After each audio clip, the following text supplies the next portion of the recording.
is up, ladies and gentlemen? We are back. We are live. It is the Freight Coach Podcast, the top podcast in transportation, coming to you guys every single weekday, 8:30 a.m. Pacific, 10:30 Central, to break down some industry headlines. But most importantly, you guys provide some actual insight into what you can do with all this information. If this is your first time tuning in, welcome. This is the real side of freight, ladies and gentlemen. And I do say that before every single show. And what I mean by that is I only speak with transportation professionals, because at the end of the day, you guys, I want to talk to the right individuals who have done what you're looking to do, or who are currently doing what you're trying to achieve. So you can take that information, apply it, utilize it, and see a meaningful difference in your business and your life. Happy Wednesday, everybody. It is Wednesday. I am back in studio. It was an eventful couple of days here out in Austin, Texas at the cybersecurity conference. I love that event. I love the NMFTA, longtime supporters of the show, but I love going in there and really hearing a technical understanding about where things actually are in the industry in regards to cyber crimes, cargo theft, all of that. And that was really the big push and the big topics of conversation that were being had out there, and where some of those trends and where they're at. And for me, I think that why I love going into that environment is it's one of the very rare times that I can attend a show inside of transportation and like truly be a student and not be able to like draw any parallels between what I had experienced in freight prior and what in stuff like that. And that's why, from my perspective, going out there into that cybersecurity conference is going to be great. It's going to be out in Long Beach next year. I would highly recommend everybody go, and especially with the way that cybercrime and cargo theft are completely correlated in today's environment and where things are. It's like I was saying yesterday on the show, it's no longer the Dom Torettos of the world rolling up like Fast and the Furious and hijacking trucks. Although that still happens, it's just not that. It's just not that way anymore. And I would just highly recommend everybody take the time, if they can, to go out there. And then another big takeaway, and we're actually going to be doing a show on this here coming up, is like, how do you vet your tech vendors, right? Because I think, like, as trucking companies and brokers, we're not software companies at the end of the day, but we need software to operate our businesses. And the NMFTA actually put together a free resource on how do you vet tech vendors to ensure that they are keeping your data safe and their systems are secure as well for you to use. So that's where I was these past couple of days. I do want to, before we get into the show any further, I saw a couple of posts about this over the past couple of weeks, and I saw that there was a GoFundMe that was put together. And again, I will always use this platform that I've been blessed with to help others with it, whether it's through the content or whether it's through something or a cause for somebody. And a longtime viewer of the show, Brian Pilkington, he's going through some stuff right now. And if you guys, even if you can only take some time to drop a prayer for him and his family, or if you can go a little bit further on it and donate to there. I put the GoFundMe link down there. It's for his wife. She's going through some health issues right now, pretty serious stuff. And if you guys want to donate to it, it's not the size of the donation, or even if you can't donate financially, share that link out there, you guys, so we can get that in front of as many people as possible to help them out during this time. We're going to run it here on the show. We're going to have it in the show notes for the foreseeable future until they reach their goals. And if they keep expanding it out, due to the medical bills and everything else, we're going to keep going that out there, you guys. As an industry, I just feel like it's the least we can do is step up and help others in need at this time to really go through some of these challenging times. So the link's in there. It's down there for this GoFundMe. If this link doesn't work for some reason through YouTube, just DM me. I will gladly send it over to you guys. And again, even if you can only share the link, whatever it is, you guys, anything we can do to get this message out there to just to help Brian and his family during this time. So anyways, moving forward with the show on that, you guys, we're going to be doing a little bit of freight market update, and then we're also going to be talking about some of the top headlines out there about some of these massive cuts and layoffs and everything that's been happening across the board, and kind of what does a lot of this mean out there. So overall freight market right now, there's a bunch of factors that are leading up over to this. Load posting are rising across there, according to DAT, in a source that load posts rose 2% out there, while truck posts fell 5% out there, signaling tightening supply.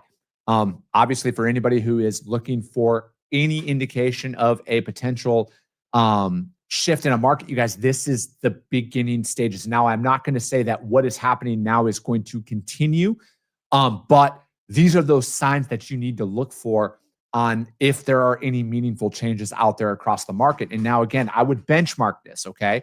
And again, this is how I internally do it inside of my freight brokerage, because I actually move freight. We start paying attention to this, right? When we're seeing data points, and again, especially if you're in the reefer market, and I'll get down to that here in a little bit. Now, there are some seasonalities that can come along with it, but if you're looking to start tracking data, I would start tracking that when we're looking at load postings rising while truck posts are falling. Okay, that's a data point that you would want to bench or to mark and start tracking. So you could say, 10/29, 2025. That's where it is. All right, and then you start tracking that out. I would not look at it on a daily or even like a weekly basis, because there's going to be some fluctuations. I would want to track that over a month, right? So you would do, you could even start it on November 1st and then look at it on December 1st as well, and start tracking and see what happened. Was it a continuous rise, or was it just a slight blip and then it dropped back down, right? So start paying attention to that data point, because that obviously, in its simplest form, you guys, it's supply and demand. All right. Supply of trucks, demand for those trucks. And that's it.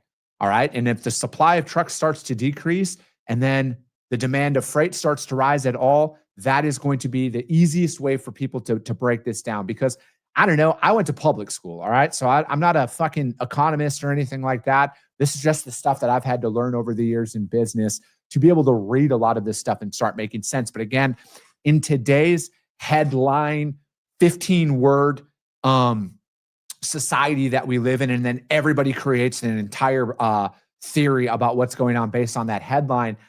You can't necessarily do that with data. And then especially in regards to freight, you want to pay attention to it for a couple of months, right? So again, I'm going to mark this as something I am going to start to watch, because this is the first meaningful drop in capacity that I have seen out there on truck posts. Okay. So start paying attention to that. Now, dry van rates out there, they're up just a little bit, $2.08 a mile. Reefer was at $2.47 a mile. Flatbed is unchanged. And again, in regards to refrigerated freight, you're going to see a natural seasonality of that come in just due to the holidays, right? What do we do, you guys? Hams, turkeys, all of that stuff has to be moved refrigerated. So you're going to start seeing an increase in that. And again, that's another part of that data point that you want to pay attention to over a 60-day period at least, because there's going to be a seasonality to it. Now, if you're in the flatbed space like I am, it's unchanged and it's going to continue to drop. All right, because we are officially essentially out of building season. Nobody's laying pipe or building homes right now in the Northern Hemisphere. Down south here in Arizona, Texas, New Mexico, stuff like that, we should see some steadiness out there, but it's going to drop, and it's going to continue to drop. And then obviously, the regional trends, and this is one thing that you guys can start paying attention to as well. Florida, reefer posts are up. And then that also has a lot to do with ICE being at checkpoints. There are actual ICE checkpoints that are going on out there. And not saying that there was a ton of drivers who were only running down there that were running illegally or anything like that. But people tend to avoid areas like that if they can, because they just don't want to be messed with, right? Like, it's just like every trucking company during DOT inspection week that shuts down. Some of them don't shut down because they have violations. They shut down because they just don't want to deal with the bullshit. Okay, so that's just something. Again, it's just something to pay attention to. I'm not here to argue about the political landscape of that stuff. I'm just saying that's just some of those things that I pay attention to. Reefer loads in McAllen, Texas are up as well out there. And then Midwest drive-in rates are up. And reefer demand and rates are surging, obviously, due to the holidays coming up here and reduced capacity. Some of it has to do with ICE being at truck stops and scale houses and everything. And it's going to be interesting to see where that kind of evolves out there. And then another point, the market outlook as a whole, it's slowly rebalancing. All right. Like you can't argue that point that there is a slow rebalance that is going on. Obviously, that comes with capacity exiting the market. I think that there are going to, like with them pausing everything from a regulatory standpoint, that is going to constrain the driver supply out there as a whole. I think that there's just going to be a natural effect of that. And then tariffs are still bouncing back and forth on a lot of stuff out there. I know that there's some things that have kind of came out here over the last couple of days, but again, I want to wait to talk about a lot of that because again, I feel like the current administration changes their opinion a little too much when it comes down to it. So I don't want to say anything is out there. And then I would just expect, if this continues, I would expect gradual tightening of capacity. I still think that there's a lot of trucks on the road. I don't think that we're at a point where people are going to be freaking out about how are they going to cover their freight anytime soon. But I think that this is a good sign for a strengthening of opportunities here coming into 2026. My man, Cody Kaler, the reefer extraordinaire who comes on the show all the time to talk about that. He says reefer rates are up all over the place, high outbound from the Midwest because of the freeze protection that starts in October and runs through March. California reefer is strangely down though. And again, you guys, Cody moves more reefer freight than anybody I know. So I would take what he says to heart in that. And that's a good point. I didn't even think about that, about the freeze protection that goes in to some of those lanes that are out there. But, you know, with where things are, I look at it. And then one more thing I wanted to bring up, tender rejections as well. Those are rising. So again, that's just one thing to take into consideration. Capacity is leaving the market and stuff like that. So those are just some clear indicators, right? Like I think if you're going to start benchmarking this stuff, and I know that it doesn't seem like there's a lot of people who track a lot of data based on my assumptions on what I see on social media. It's a very reactionary environment out there of, oh, did you see this headline? Oh, did you see this headline? Oh, did you see this post on X? Oh, it's got to be true because I saw this post on X.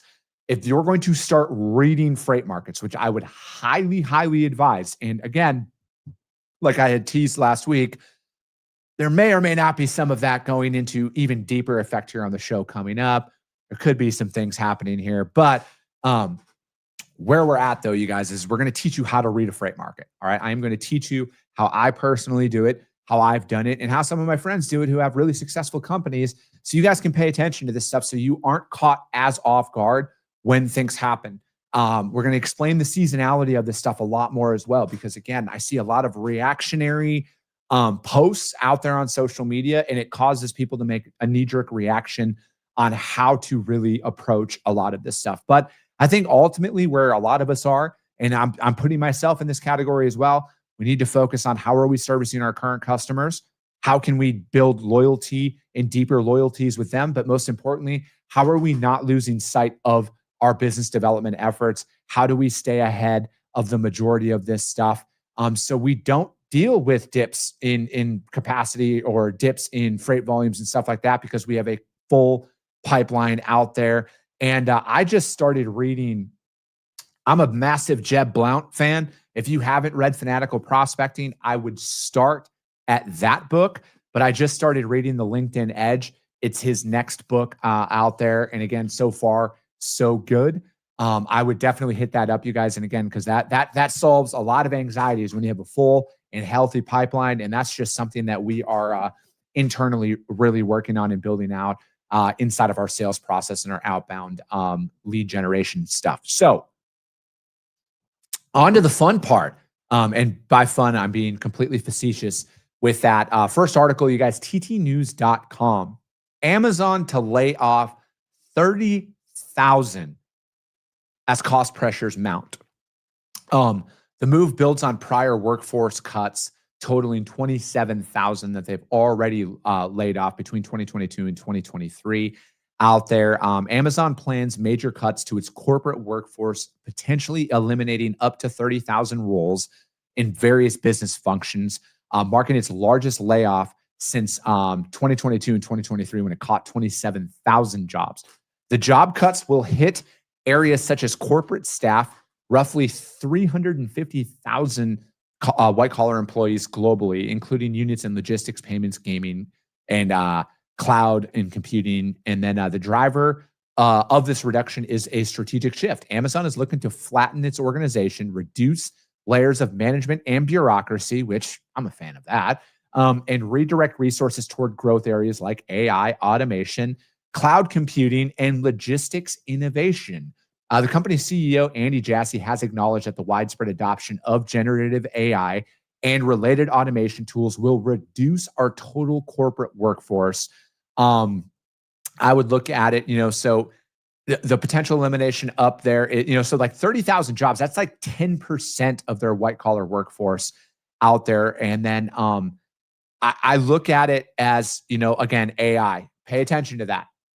Pay attention to that if you're not, because I think that they are going to cut. And you've already seen this inside of transportation.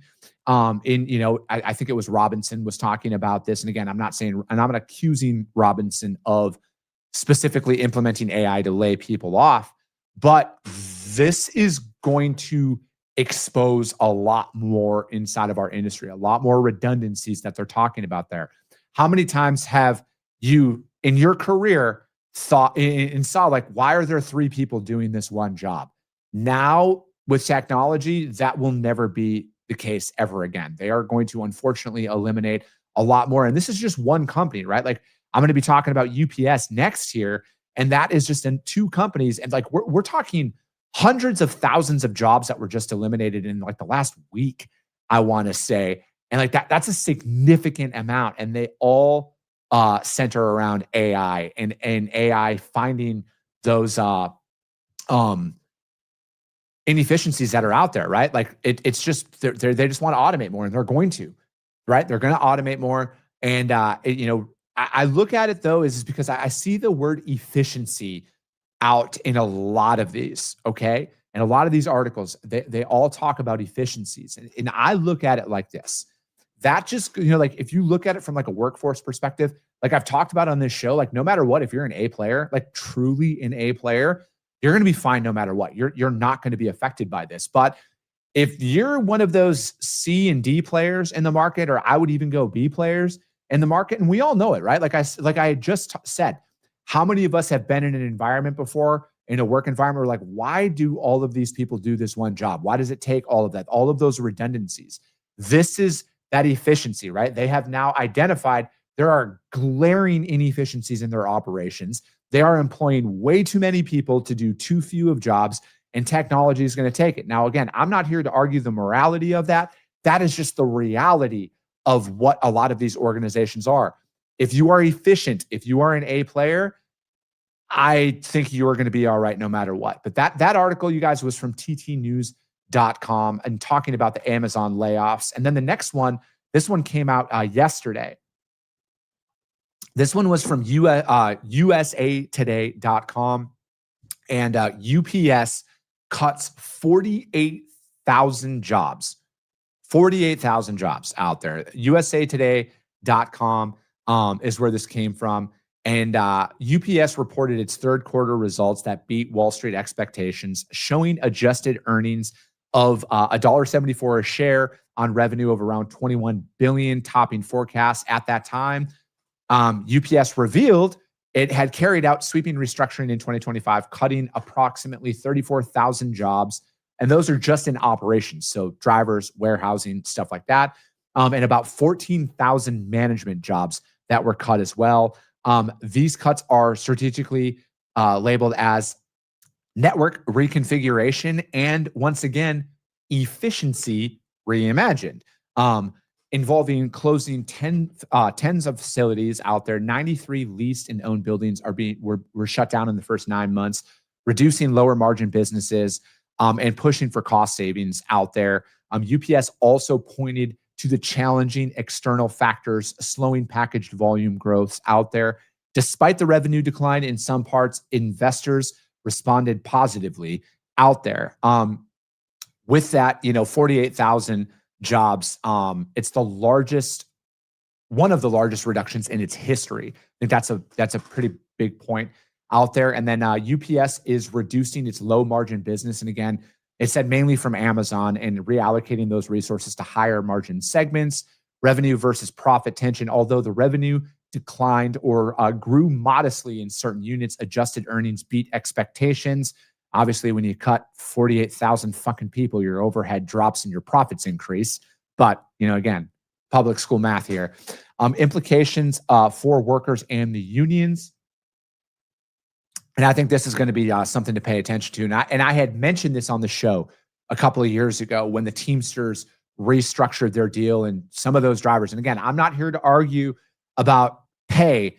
I had just mentioned on the show at that time that large of a pay increase is going to put a target on people's back, and people are going to lose their jobs due to this.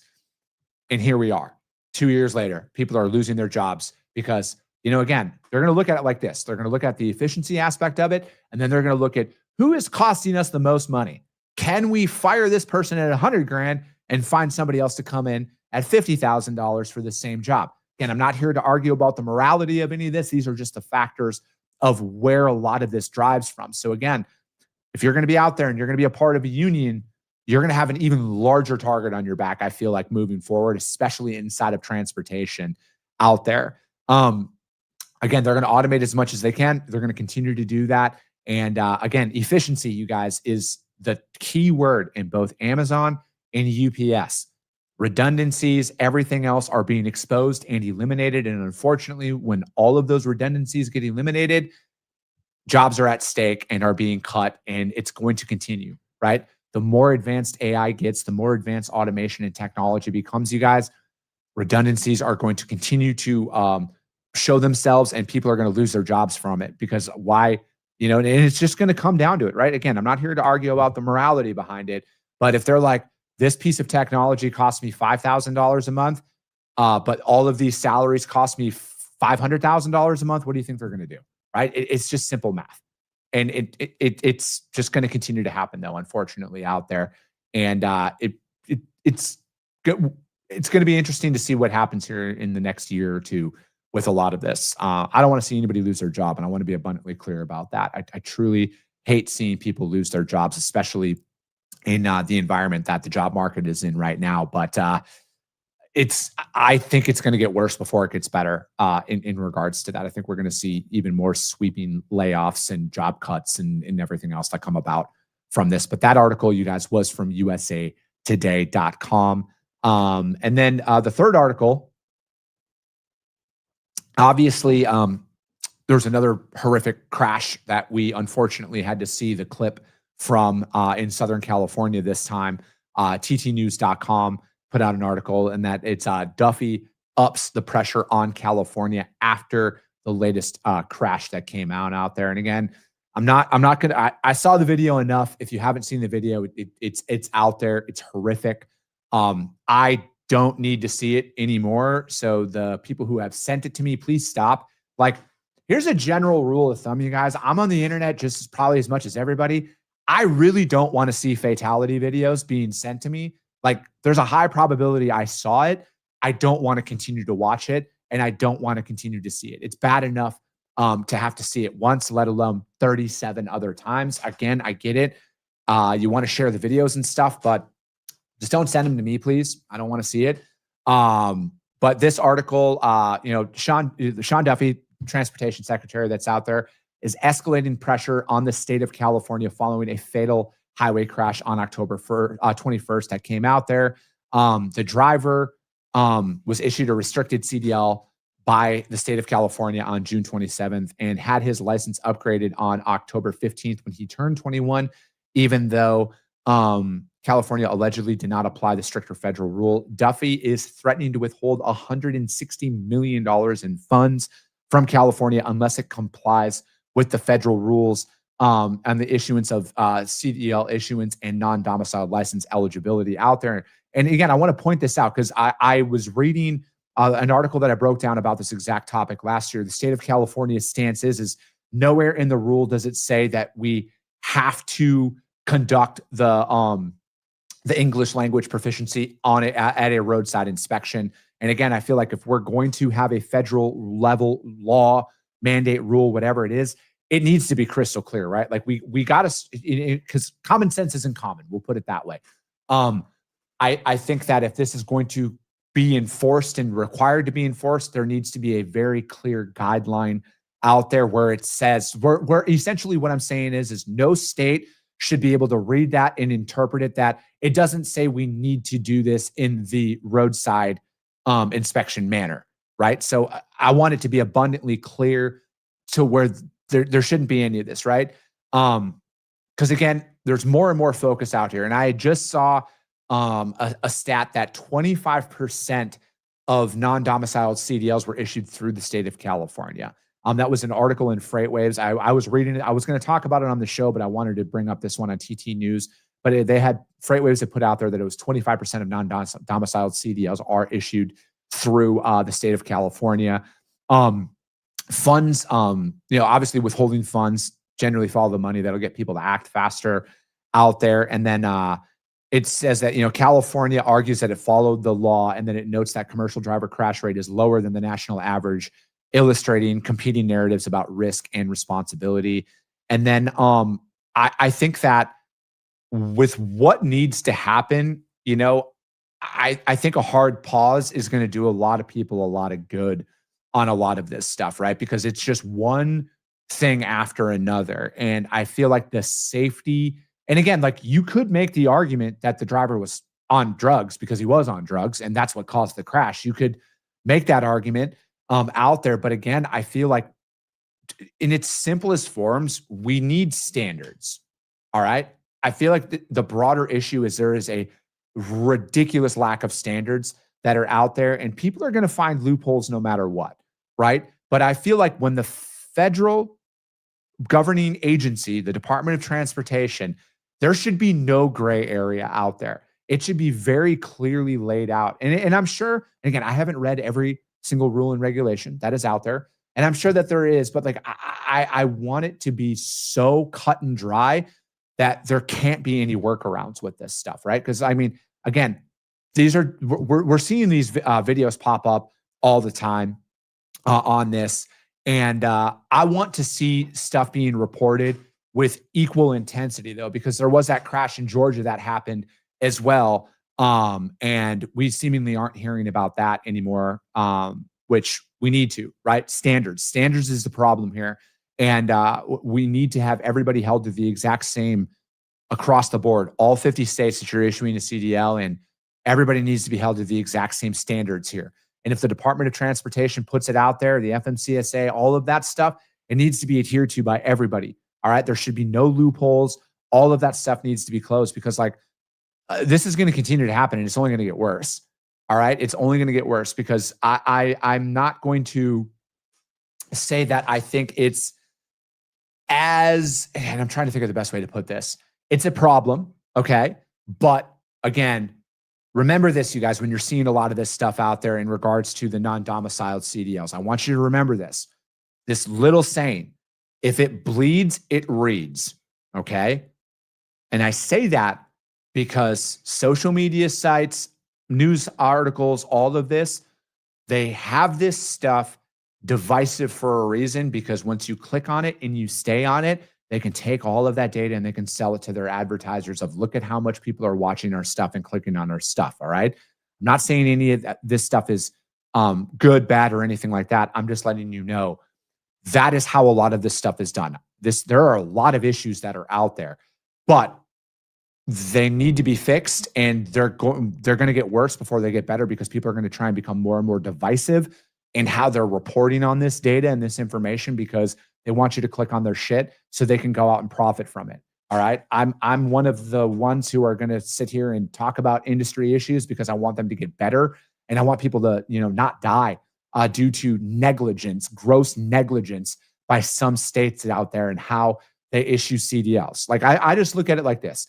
The state of California should have the exact same as the state of Texas or Wisconsin or Illinois. There should be no difference in how one state issues a CDL than another state.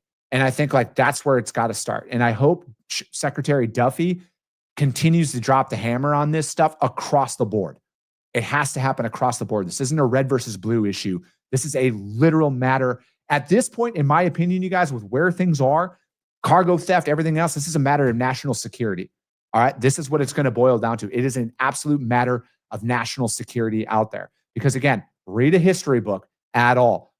If they want to conquer a country, or if they want to cripple somebody, you cripple their supply chain.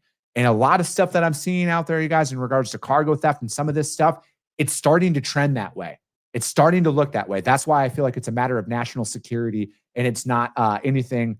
It's not just stupidity and laziness of government employees. I truly feel like it is at the point of it is a matter of national security with where things are, and they need to drop the hammer on this stuff, and they need to drop it quick and stop this shit.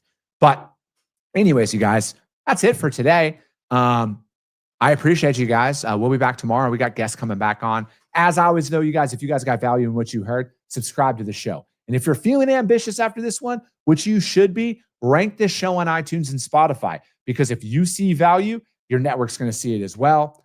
I appreciate you guys. I love you guys. And we'll be talking to you soon.